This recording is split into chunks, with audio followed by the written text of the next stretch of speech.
Welcome back to the Mountain Morning Show. Next up, a conversation that is very important for all of us as we're in a morning when we're talking about children in our community. There is a topic that is wildfire, not only among parents, children. The dialogue is needed.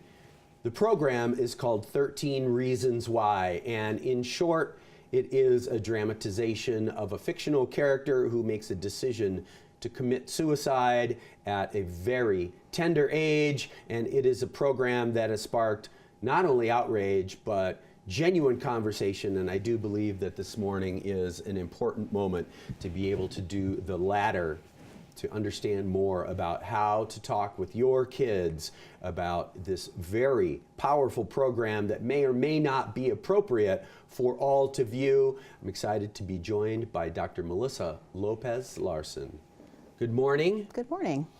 As a healthcare professional, as a mental health professional, talk about your first awareness of this program and what your first impressions and reactions were, even before, and I'm sure you've seen the program inside out. Talk about what your initial thoughts were in saying, well, here's a show about teen suicide. That's a pretty small starting point. Right, well, I have to say, I wasn't aware of the show until I started having patients coming into my office and talking to me about that.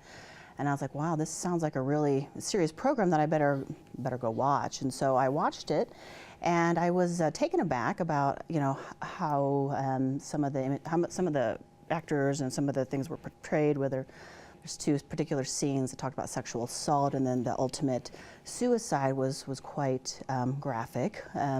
But so I had to spend a lot of time kind of helping some of my teens debrief, but I got a lot more calls from parents wanting to know, how can we talk to our kids about this program? It's a very popular program, and you know, we're wanting to know what can we do to make sure that they're thinking about it in a healthy way, and then for those kids that are more vulnerable, how do we get them the treatment that they need? You mentioned that there are some intensely graphic scenes in this show, and that first and foremost, even before kind of a consideration of the general subject matter, is a heavy moment to consider.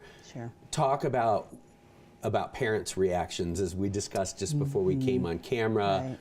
Right. Fear is a big, powerful, heavy word when you're thinking about this young child who is the center, children who are the center of your world, who you've given everything to just to get them to the point where they're an adolescent and starting to really experience and explore their lives. Right. What are the reactions that you've heard from parents?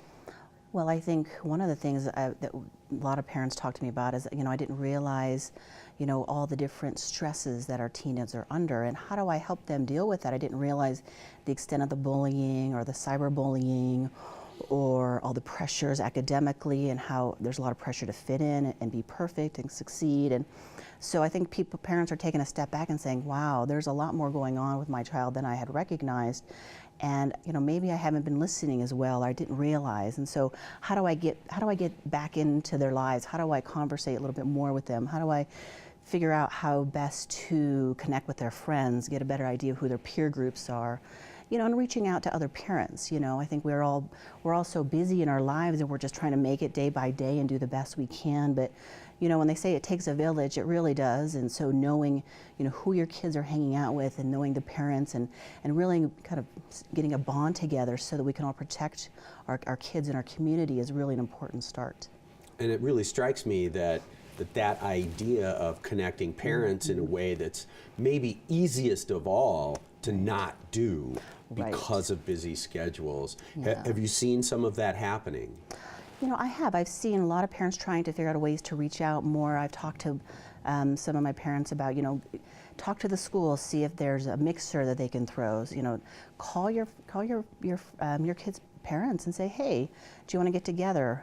Or if you're ever worried about your kids, call the other parents and just see, you know, if they've noticed anything.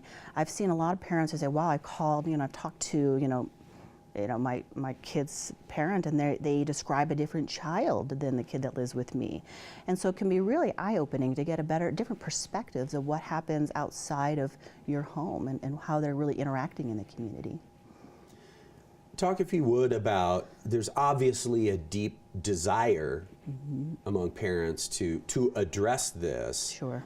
I'm going to guess that there's maybe some confusion as to how to sensitively address it with your kids. Yeah. Are you providing guidelines in that, or advice in that respect to parents? Oh, absolutely. And I think any kid that's kind of at risk or at high risk, part of the process that occurs in my office and offices and all mental health professionals is just helping review what we call a safety plan, or what are the warning signs. And so if there's, you see this, maybe, think about this, or this is who you call when, your kid starts talking about suicide or starts saying they're more depressed. And so we definitely go through a list of warning signs and then give parents pretty clear instructions on what are the next best steps given a specific situation. So, to talk a little bit more specifically about the program, what is your feeling and what is your advice, if those are similar or maybe different?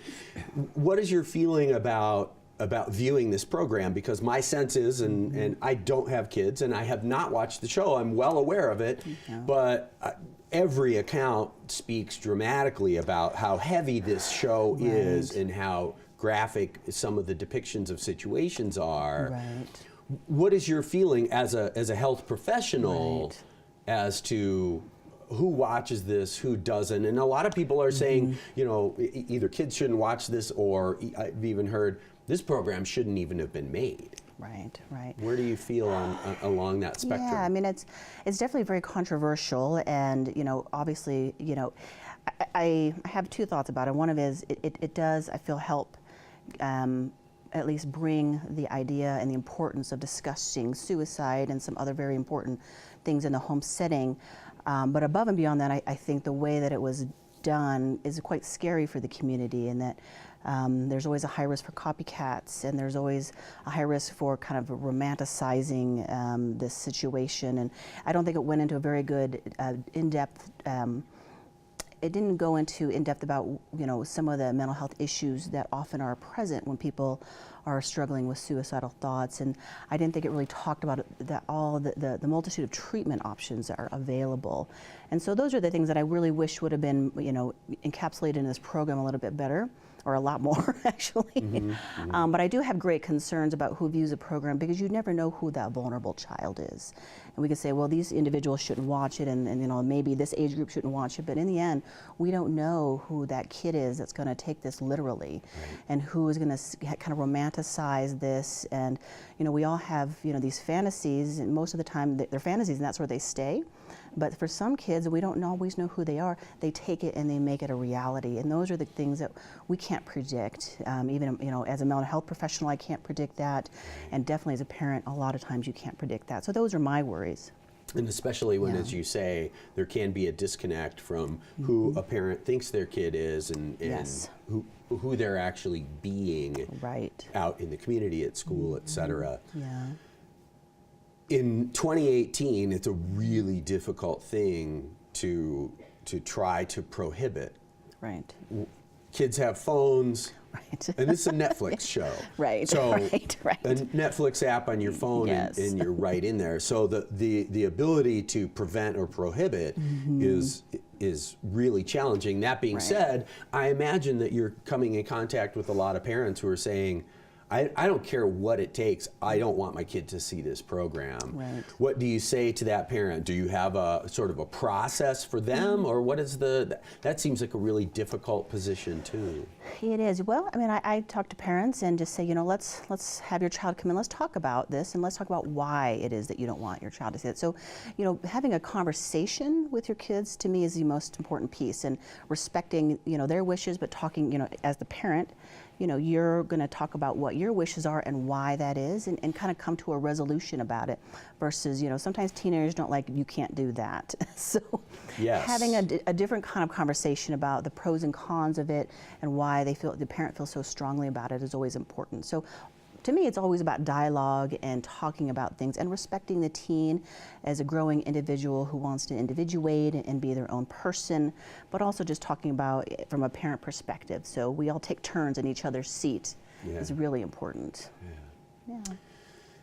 What can folks do? How can you help folks through activities, getting in touch with you? How can folks get in touch with you? And what would you recommend, even if folks aren't going to necessarily pick up the phone and talk with you? What can folks do? Well, I think there's a lot of different resources on there. There's an amazing group in Park City called the Connect Group, and they provide a lot of different resources. There's the schools are also very good. You can talk with the guidance counselors or the psychologists or social workers at the schools. There's always crisis hotlines up in Park City and downtown in Salt Lake, and so there's a lot of different options in that way. I have a private practice up here, and you can always find me online. I have both a website and in different places, so I'm pretty easy to find. Okay. And what would be the best place for folks to look to get in touch with you? So I think if you just Google my name, melissalopez-larsen, you'll definitely find me. Very good. Yeah. Thank you for the work that you're doing with our kids. It's a challenging and fearful thing, but with experts such as yourself, we're best equipped as we can possibly be. Yeah. And we certainly appreciate you coming in and sharing your thoughts with us. We wish you all the best. So nice to meet you, Melissa. Yeah, real pleasure. You too. Thank you, Doctor. Dr. Melissa Lopez-Larsen. The show is 13 Reasons Why, and it is certainly one that bears considering before viewing. Make sure that you do that. We're going to take a break. Lots more show right after this. Please stay tuned.